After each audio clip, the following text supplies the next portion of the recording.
Hello, my name is Gerald Greenan, and I will be giving the update on the Zirconia Wing Bridge clinical trial.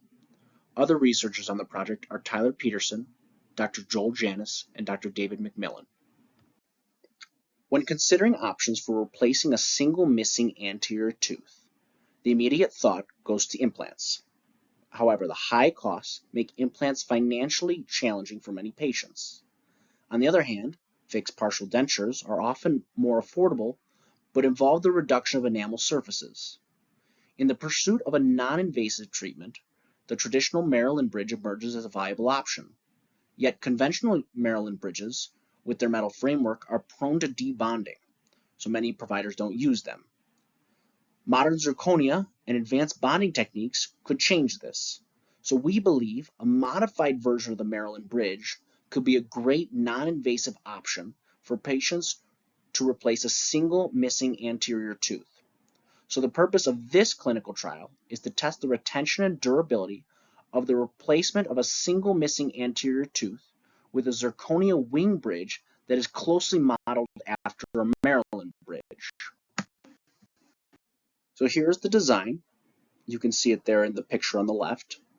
This bridge is made entirely of zirconia with a porcelain facing.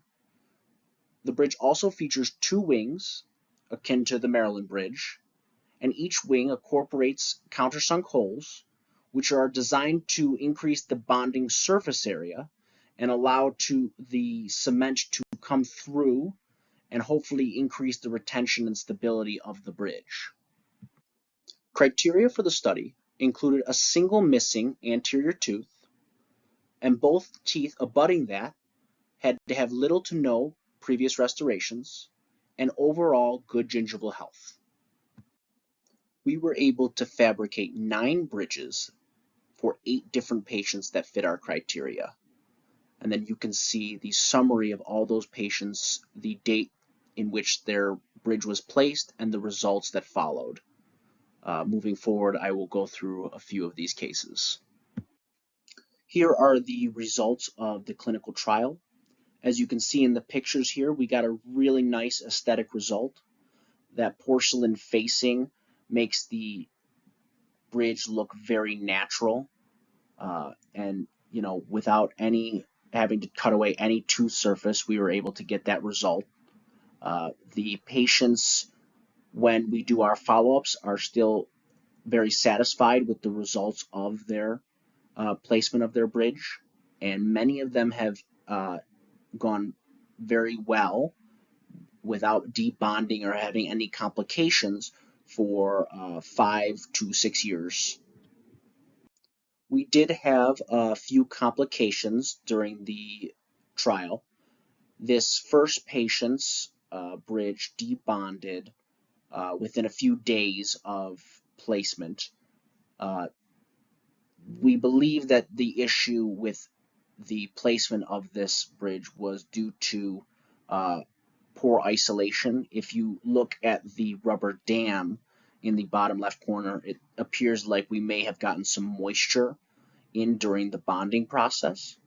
So that was rectified on the second placement of this bridge, and that was bonded for 5 years until eventually debonded a second time, and that patient was recommended at that point to get looked at for implants.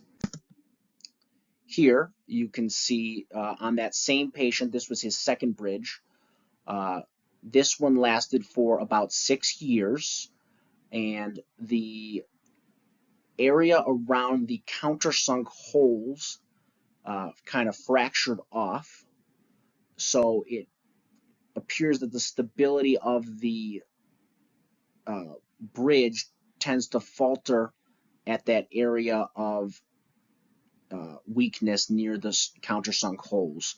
So this is really important for us to monitor in the future with people with high occlusion forces, or making sure that the bonding is really strong around the edges of those countersunk holes, to make sure that it doesn't snap along those stress-bearing areas.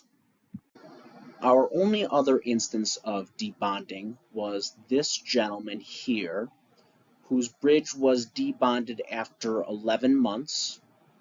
Looking at the patient, we can see a lot of attrition on his teeth. His incisal surfaces are very worn, and especially on those lower teeth, we don't have a lot of surface area in which to bond to. So we believe that a lot of those factors played into the debonding of this particular bridge. On a positive note, we were able to rebond this one, and since rebonding it, we've had no signs of debonding. Of the 9 bridges, we were able to only have 3 with complications. 2 of them on that one particular gentleman were not rebonded, but the other was rebonded, and the remainder of the bridges have been bonded without any complications for over 5 years for some, 6 for others.